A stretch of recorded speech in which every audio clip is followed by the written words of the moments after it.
Ok, bom dia.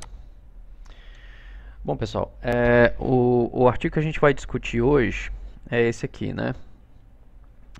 Ele, ele se refere especificamente à abordagem patológica, né? Na verdade, não é só patológica, né? É microbiológica, né? E sorológica em infecções medulares, né? Ou seja, é a complementação do estudo clínico e radiológico de doenças infecciosas medulares, né? Então, sem mais delongas, vamos para o que interessa. Bom, introdução. Ok.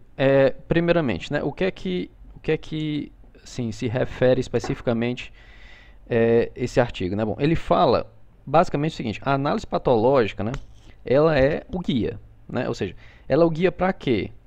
Para a determinação da natureza da doença, do manejo do paciente e do tratamento adequado. Então, assim, você não pode continuar. Você identificou uma doença no paciente pela clínica e pela radiologia. Você não pode fazer nada a partir de então, né, em relação a manejo, a entender o que realmente está acontecendo na etiologia da doença, né, ou colocar tratamento se você não tiver o histopatológico, né, o microbiológico ou sorológico indicando a só o pessoal entrando aqui, indicando qual é a etiologia da coisa, né? A determinação desses agentes infecciosos causadores dessas inflamações, então, né, de meninges, né, e do parênquima neurológico, é essencial, né? Assim, sem essa determinação, nada pode ser feito a partir de então. Então, o que é que a gente tem que entender?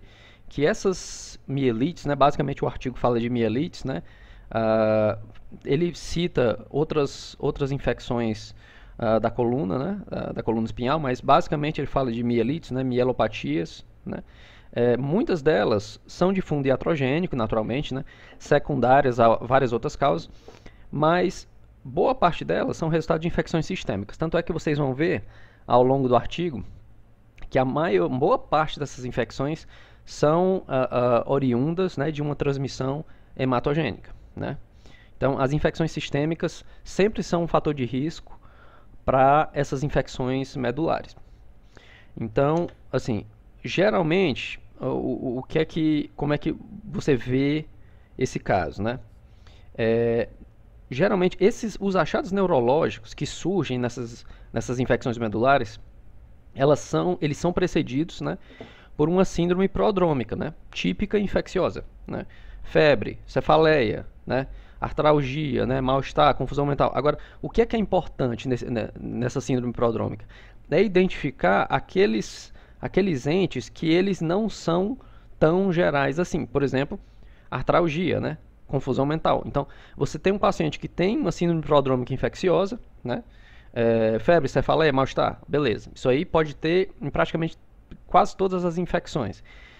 No entanto, você vê o paciente que tem uma artralgia, uma confusão mental, isso aí já direciona você, né, para um entendimento que a coluna pode estar afetada. Claro, a artralgia de articulações da coluna, né, eu me refiro aqui.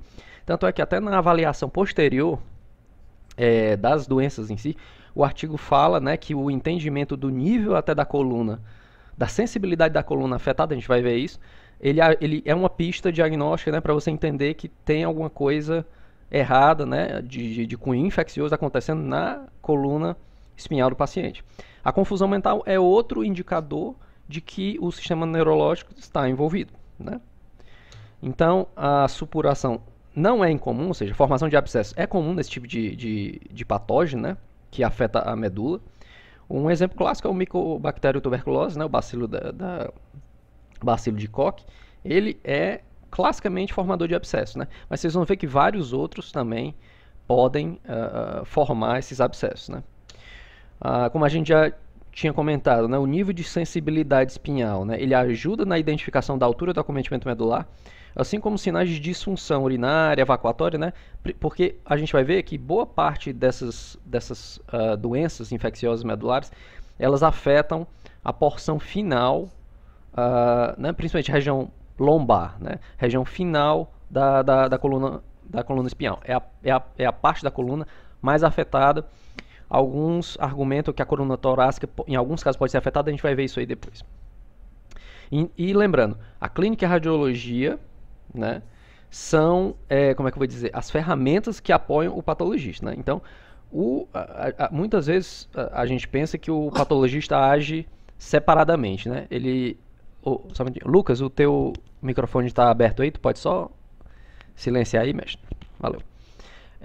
Muita gente, a gente pensa que o patologista age isoladamente, né? Ele pega a amostra, vê ali e já diz o que é. Na verdade, não é assim, né?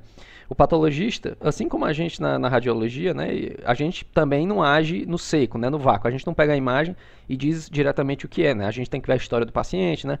Quais são as suspeitas clínicas, né? Para a gente ter uma ideia do que é que aquela imagem pode dizer. O patologista, do mesmo jeito, ele vai, assim, fazer um diagnóstico diferencial dele e vai excluindo possibilidades a partir do que a clínica e a radiologia já mostrou, né? O diagnóstico final, naturalmente, é histopatológico, né, como a gente sabe. No entanto, essa avaliação inicial da clínica e da radiologia é fundamental, né, para o patologista fazer essa decisão sabiamente. Aí, o que é que o patologista vai usar, né? Basicamente, são aquelas... essa análise histopatológica é aquela série de colorações clássicas, né, que todo mundo conhece, né? A mais famosa sendo a hematoxilina eosina, né? As bactérias mais comuns aparecem, né, na hematoxilina eosina como bastões ou esferas, né, bem menores que uma célula. Muitos fungos também podem ser identificados, né, assim como as inclusões de alguns patógenos virais como o CMV, o HSV e o vírus da LEMP, né. Claro que você vai ter também corações especiais, né. Uma primeira delas seria o GRAM, né, famoso, né, a retenção dos cristais violetas do GRAM, né, em paredes celulares bacterianas que são ricas em peptidoglicanos. Isso indica, né, um determinado grupo de bactérias, né, que tá na literatura classificada como Gram positivo, e aquelas que não têm esse peptidoglicano, né, córon vermelho pelo contracorante que é a safranina, e você já tem os Gram negativos, né. Tem os de prata, né, da metenamina de prata, né, que é o Gomória e o Grocote, né, que são geralmente usados para identificar fungos, né. Tem o Artinsteri, né, e outros, né, coração para determinação de espiroquetas, né, os Unicem, que identifica os bacilos alcoácido resistentes, né, enfim. Cada uma dessas colorações a gente vai ver alguns exemplos, o PAS também, né, que ajuda a dirimir algumas dúvidas diagnósticas, né. Sim, e só essa imagenzinha aí é só uma imagem ilustrativa, isso não é do artigo, eu colei de fora só para inserir um desenho esquemático mostrando um abscesso medular, né, com expansão e um edema aí medular, só para ilustrar. O artigo não traz nenhuma imagem, viu, pessoal? Então aqui eu coloquei algumas imagens só para não ficar tão seco assim, só as informações, para ficar um pouco mais ilustrativo. Então vamos lá. Para começar, etiologias de infecção da medula espinhal. Primeiro, infecções bacterianas, né? Bom, as infecções meningiais são mais comuns, naturalmente, que as parenquimatoses espinhais, né? O que pode ser devido à transmissão hematogênica, como eu já havia dito, bastante comum a transmissão hematogênica. Ou diretamente por micro-organismo, né? Ou ainda seguindo algum trauma, cirurgia, né? Enfim, ou qualquer outra manipulação da coluna, né? Se tem que entender que essas mielites infecciosas são eventos raros, né? Isso sempre tem que ficar claro, são eventos raros, né? Naturalmente, a maioria delas, né, envolve tecidos paraespinhais e vertebrais. Então, quando tem um acometimento, né, da medula espinhal, geralmente os tecidos adjacentes vão ser afetados também, porque todos esses tecidos estão muito compactados ali juntos, né? Então, o que mais? Os micro-organismos mais comuns, né?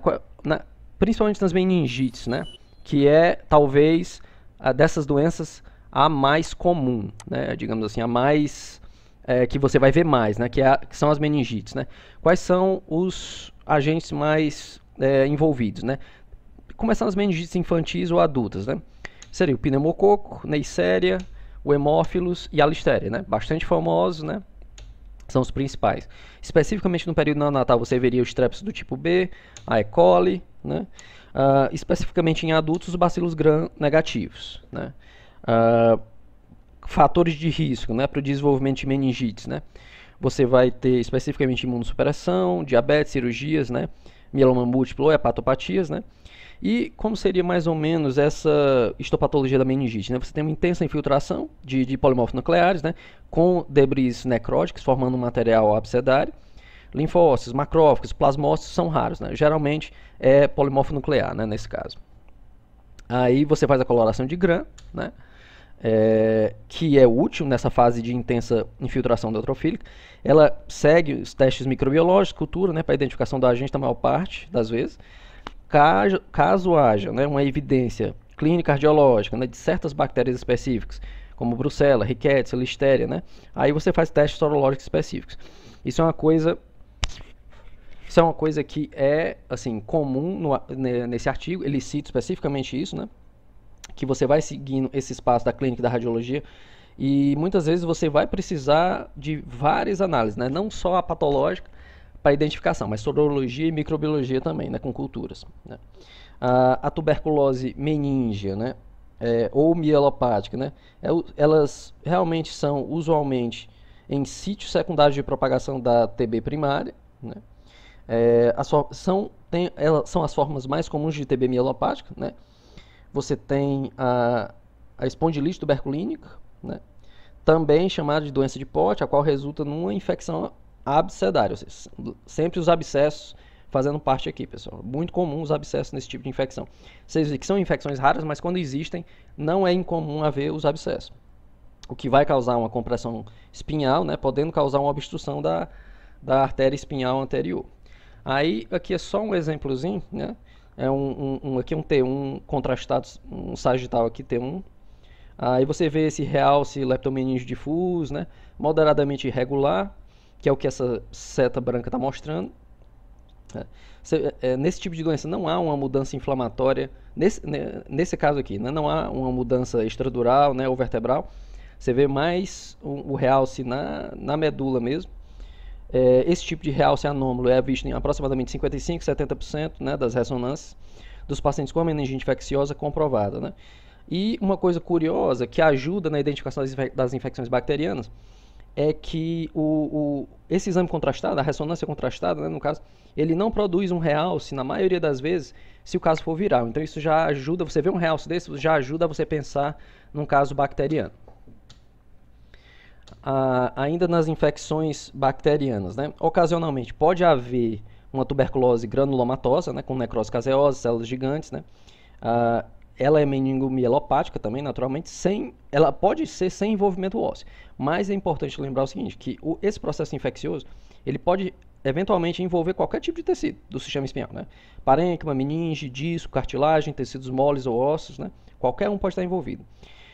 Os agentes do tipo Bar, né, naturalmente, né, como a gente já viu, como o bacilo da TB, são identificados por colorações, como os Eunice, né, o FIT, esse Ellis Zabroworne, ou pelo método de Quinion. O PCR é uma técnica, no entanto, que está sendo cada vez mais utilizada para identificar os bacilos aquáceos resistentes, e parece que no futuro não muito distante a técnica padrão vai ser o PCR mesmo. O treponema, né, pálido, também causador da sífilis, também pode afetar qualquer parte do sistema nervoso, né, como a gente sabe, parênquima medular, meninges e cérebro. Cerca de 5% dos pacientes com sífilis desenvolve algum tipo de envolvimento neurológico na forma de meningite ou meningomielite, né? Lembrando que na sífilis, naturalmente, o Tabes dorsalis é historicamente o achado típico do acometimento medular espinhal da sífilis, caracterizado por ataxia, dor, anestesia, né, e anormalidades tróficas viscerais, como a gente sabe. Ocorre inflamação das leptomeninges, né, atrofia, destruição parenquimatose da medula espinhal, com uma desmielinização das colunas posteriores e gliose, né? A meningomielite é também caracterizada dessa doença por inflamação linfócito plasmocitária, né? Fibrose, granulomatose com células gigantes, né? Que é a reação típica, né? Associada, e há uma reação típica associada a isso, né? Que o artigo chama de GUMA, né? Que é uma espécie de massa, né, necrótica, granulomatose, gerada por essa reação de células gigantes, macrófagos e esse infiltrado linfoplasmocitário. Ela é mais frequentemente encontrada nas meninges, né?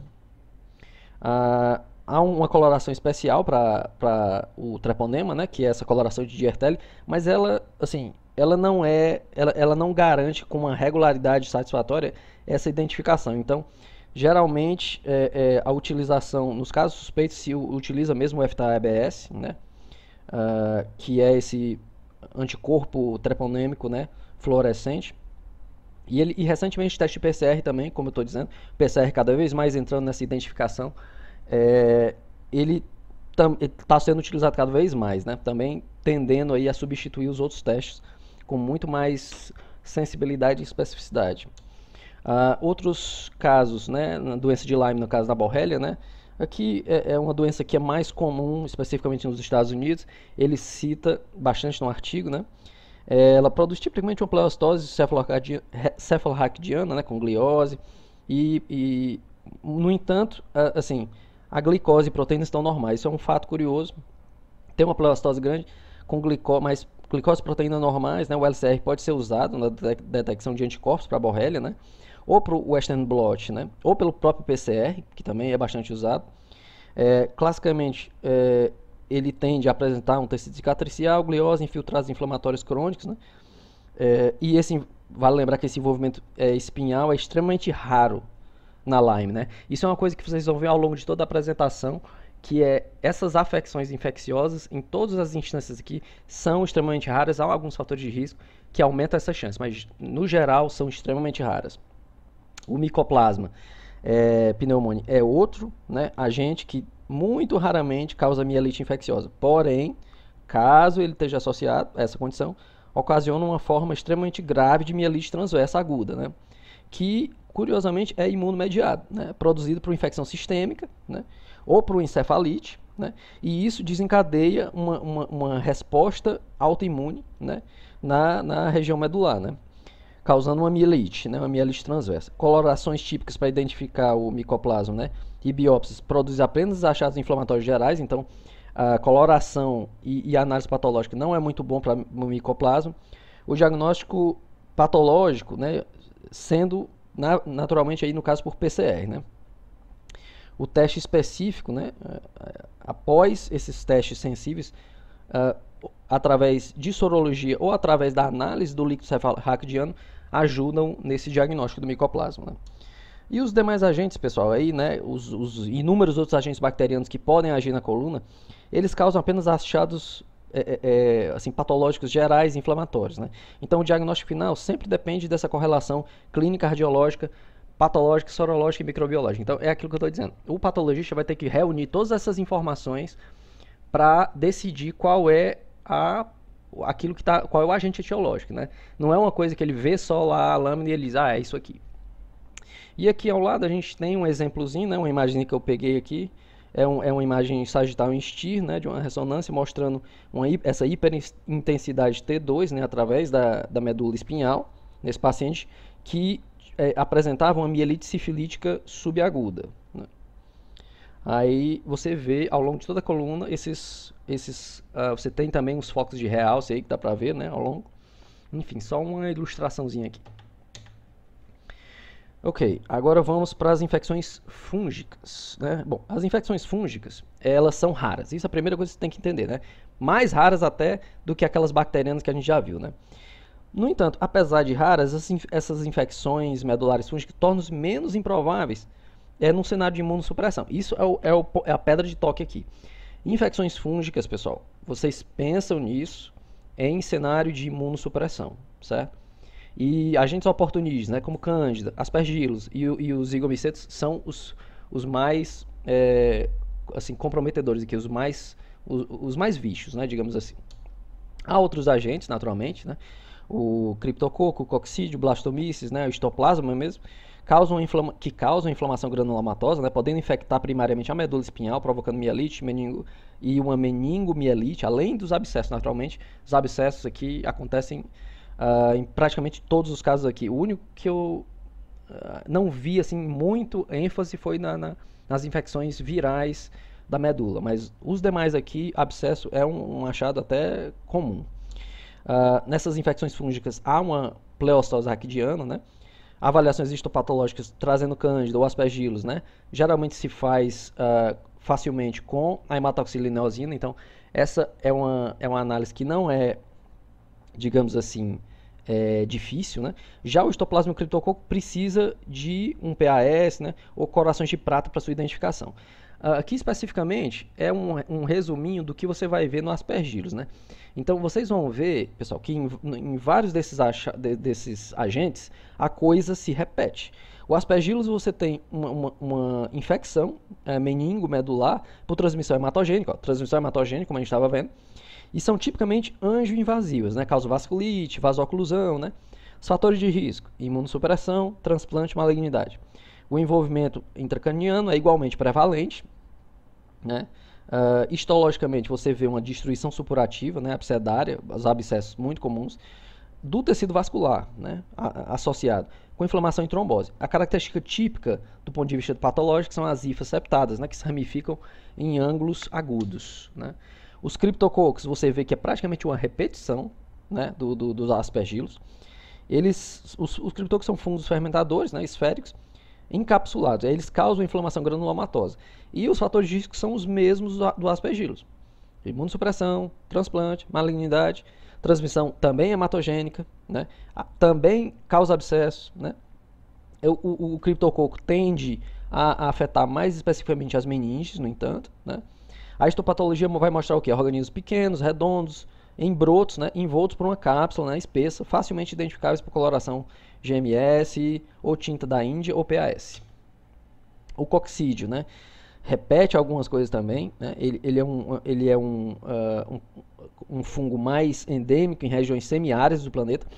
Inclusive, eu lembro, quando eu estava na faculdade, o nosso professor de infectologia falava que há até uns estudos aqui no interior do Ceará, né, no semiárido do Ceará, sobre até uma situação endêmica da coccidiomicose no interior do Ceará, né?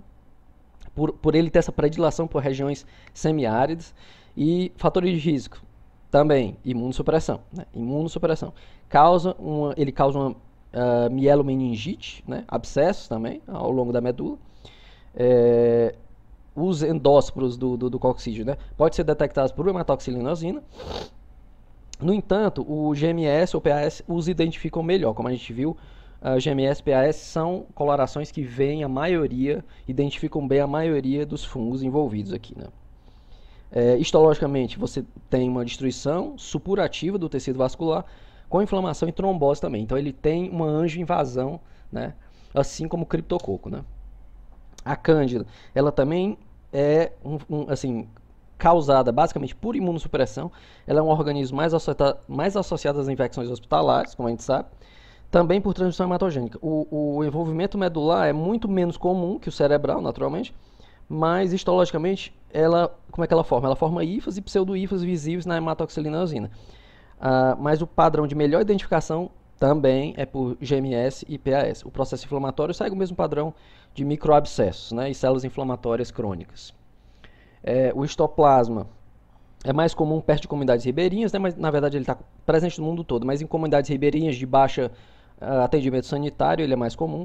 A infecção se dá por inalação, o espalhamento medular se dando mais comumente nos casos de imunossupressão, só para variar, né, naturalmente, se manifestando como uma inflamação meníngea, né, também.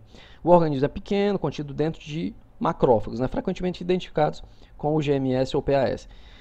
Há um processo inflamatório necrotizante crônico linfoplasmostário no caso do histoplasma. E aqui é só um exemplozinho, você vê essa TC contrastada, né? Você vê esse halo de realce, né, pré-vertebral do abscesso, né? Devido a esse envolvimento ósseo crônico aqui por uma coccidiomicose nesse paciente. Especificamente aí você vê a destruição vertebral de C7T1, né? Que essa seta cheia aí, as setas brancas mostram, né? A seta curva mostra o abscesso. As setas brancas mostram essa destruição vertebral. E a seta aberta aí mostra o fleimão epidural, né? Ventral aí envolvido no caso, né? Você vê que até os discos intervertebrais foram razoavelmente preservados, mas as vértebras tiveram uma destruição substancial aí, nesse caso de coccidiomicose espalhados para a medula. Ok, infecções parasitárias, né? A incidência, né? Apesar de ser possível isso, né? Isso é uma coisa, assim, a gente já viu as bacterianas, né? que são raras. Aí a gente viu as fúngicas, que são mais raras, e as parasitárias são extremamente raras, né? Muito, muito mais raras. Difícil você ver isso aqui. No entanto, né, essa incidência aumenta, né, dependendo da situação, né, dependendo de algumas condições, a gente vai ver que aumenta essa chance. Tipicamente, ela só é vista em condições sanitárias de miséria, né? Em zonas tropicais, basicamente, né? Em países em desenvolvimento, né? Em que há ainda esses grupos de miseráveis em algumas condições, né? E um dos agentes mais envolvidos nisso é o equinococo, né? Que ele pode causar uns cistos medulares, né? Lesões paraespinhais destrutivas, levando a uma compressão medular. A cisticercose também pode causar isso aqui, né, esse envolvimento medular pela tênia. Claro, né, que a cisticercose cerebral é muito mais vista, muito mais comum do que a medular, né? Assim, uma minoria dos pacientes infectados pode sofrer isso aqui na medula, né? No entanto, o acometimento cerebral é muito mais comum. O toxoplasma é outro que está envolvido, né, em pacientes imunossuprimidos, que ele pode levar a uma mielite necrotizante abscedária, né? Geralmente, uma simples coloração de hematoxilina e eosina é o suficiente para a identificação de parasitoses medulares, a toxo sendo a exceção, né? Geralmente necessitando de métodos sorológicos e imunohistoquímicos para sua identificação. E aqui é só uma imagenzinha ilustrativa, né? Uma imagem sagital em T1 aqui com contraste. Ele mostra esse realce intramedular, né? Na parte baixa da coluna torácica, representando uma lesão de toxo, né? No T2, né, à direita aí, você vê essa hiperintensidade anormal que se estende por vários segmentos, né? Que essa seta curva está mostrando aí, né? Essa hiperintensidade por vários segmentos aí. Ok, as infecções virais, né? Muitos vírus podem causar mielopatias, né? Podem ser polimiopatias de matéria cinzenta, mielite transversa de matéria branca. Basicamente, essas duas, né? Os vírus mais envolvidos, né? Herpes, o varicela zoster, né? E o CMV são relatados como causadores de várias mielites, né? O varicela causa uma infecção reativada a partir de um vírus latente, como a gente sabe, né? E por ocasião de uma baixa imunitária. Histologicamente, você tem uma necrose focal, inclusões intranucleares, né? Chamadas inclusões do tipo A, de Cowdrey, vista em células endoteliais, gliais e neuronais. Pode ser detectado histologicamente ou sorologicamente, né? O herpes pode causar uma radiculite, uma mielite em situações raras, e é acompanhado de infecções em outros sítios. Pode haver necrose coagulativa nas leptomeninges, né, especialmente em imunossuprimidos. O CMV é conhecido como causador de mielite transversa, né, como sítio secundário após uma infecção primária conhecida, né. Os enterovírus, né, como o polimiovírus, né, causam uma mielite até pouco tempo. Era o principal caso de paralisia flácida, né, aguda, que é a polimielite, né, a famosa polimielite. O processo inflamatório na polio, né, após uma fase inicial aguda, ele intensamente assim, forte, né? Ele é convertido num processo mais brando, lento e crônico, né? Que vai tendo séries de agudizações, e essas agudizações vão provocando uma inflamação neuronal e depois uma sequela de atrofia, né? Gerando cada vez uma piora maior medular desses pacientes. Felizmente, com as vacinas, isso agora é história, né? Basicamente. Os lentivirídeos, né? Como o HIV, causam infecção em células em um processo lento de inoculação. O RNA das células hospedeiras com longos períodos de incubação, a mielopatia vacuolar do HIV é que é a característica principal. Ela é uma das anormalidades medulares mais famosas durante a fase inicial da epidemia da AIDS, né? Foi identificada e se tornou famosa por essa alteração mielopática vacuolar do HIV, né? É associada naturalmente a uma intensa imunossupressão. Aqui seria um quadro de AIDS, não é só o cara ser portador do HIV, seria o caso de AIDS aqui, né? Agora, com a TARV efetiva, a partir do final dos anos 90, né, isso também se tornou história, né? Essa perda de mielina, degeneração espongiforme, que a gente não vê mais hoje. Aqui é só um exemplo de um caso, né, um T2 sagital aqui, mostrando essa hiperintensidade intramedular dentro da medula, né, devido a essa mielopatia do HIV, né?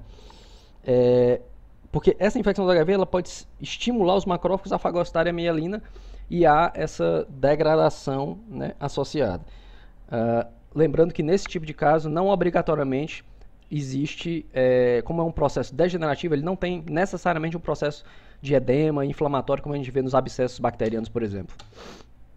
Aí o artigo, em seguida, ele faz uns padrões de apresentação que para auxiliar os patologistas, né, que fazem esse tipo de trabalho, né? Ele coloca a afecção, os achados histopatológicos mais comuns e os agentes provavelmente envolvidos. Então você tem essa tabela aí, né, mostrando, por exemplo, né, se você tem uma meningomielite ou uma mielite necrotizante aguda, aí você encontra presença de polimorfos nucleares, leucócitos, né, com necrose, espaços de Virchow-Robin, né, com ou sem inflamação parenquimatosa. Aí o que é que pode ser?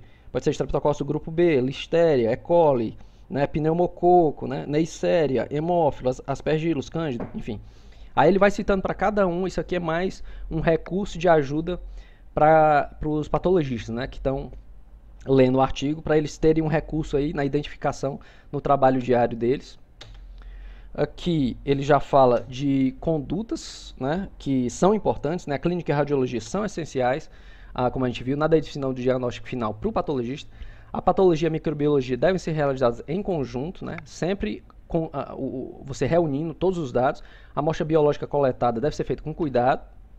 O contato com o patologista e o microbiologista, geralmente acompanhando até, né, procedimentos radiológicos guiados, né, de retirada de material biológico, né, para biópsias, dá muito melhores resultados, né, essa relação dos dois, o patologista participando dos processos até de retirada de material para ver a viabilidade desse material é essencial.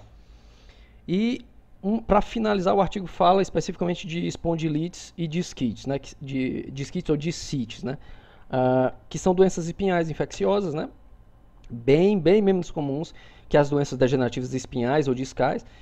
Seu conhecimento é importante em situações de maior exposição da coluna, né, em doenças degenerativas dos idosos, malignidades, diabetes, manipulações cirúrgicas, como a gente já viu, abuso de drogas intravenosas também é um fato aqui, e infecções emergentes, né, mundialmente, como a TB, infelizmente. Está havendo um aumento mundial dos casos de TB, então também é importante. A espondilite tuberculínica é mais comum em países em desenvolvimento, em áreas com fraca atenção médica disponível, pode naturalmente se apresentar de forma incomum, especialmente nos casos de pacientes HIV positivos. Entre a espondilodisquite piogênica e a tuberculínica, você faz essa diferenciação através de culturas, né? Isso é até relatado no artigo como sendo facilmente feita por análise microbiológica de culturas, nessa diferenciação. Então não há muito mistério aqui. As vértebras lombares são as prediletas de acometimento das espondilodisquites infecciosas, né? Especialmente as piogênicas, né? Alguns estudiosos sugerem que a espondilodisquite tuberculínica é mais comum nas vértebras torácicas, no entanto. As biópsias radioguiadas, né, como a gente já comentou, com o acompanhamento do patologista tem um resultado bem melhor. Embora fungos e parasitas podem causar isso aqui, né, assim, os estudos mais recentes mostram que os agentes mais envolvidos nesses casos são o bacilo da TB e as bactérias gram-negativas, né. Fungos e parasitas precisam ser considerados como possibilidades apenas se os pacientes forem imunossuprimidos, viu, pessoal? Ou seja, conclusão, basicamente, suspeita e detecção precoce, né, com biópsia de mielite infecciosa é fundamental para o tratamento bem sucedido. Se afeta as meninges espinhais, afeta as cerebrais, há uma certa continuidade, né? Então, se afetou um, vai provavelmente afetar o outro. Algumas mielites infecciosas podem não apresentar os sinais infecciosos típicos, isso tem que ser lembrado, né? Por isso que a avaliação radiológica é essencial nesse tipo de caso, né? Você está suspeitando de alguma coisa que pode ser infeccioso e o paciente tem alguma alteração medular, de coluna, né? É bom fazer a imagem para se certificar, porque nem sempre vai haver os sinais clássicos infecciosos. As biópsias devem ser sempre complementadas com estudos sorológicos e microbiológicos. É sempre a união, patologia, sorologia, microbiologia e antes disso, né, clínica e radiologia, idealmente. E as mielites de causa incógnitas, né, elas imperam a realização de uma testagem molecular. A referência, e muito obrigado. Nós temos 1 minuto ainda e 25 para alguma pergunta, e muito obrigado. Excelente, Jordan. Só você mesmo para fazer uma Um resumo bacana como esse aí. Bom, isso aí, tudo que nós vimos aí faz parte da patologia, né? Uhum. É, e o Jordano enfatizou bem. E para fundamentar da chave de imagem, né? O que é que a gente pode direcionar? Na Spondylocistobactéria, geralmente as enzimas que elas produzem são muito destrutivas. Então você vai ter muita destruição do disco e da parte óssea, né? Uhum. As placas terminais adjacentes, com pouca massa de partes moles. Ao passo que na tuberculose, né, as proteínas são menos destrutivas, então você vai ter uma relativa preservação do disco e muita massa de partes moles, né? Uhum. E um acometimento de mais de 2 ou 3 discos Uhum. com disseminação subligamentar Professor, com licença, do só espaço licença, porque epidural o anterior. tempo está acabando. O senhor quer que eu abra uma nova sessão para a gente comentar mais um pouco? Não, tá bom.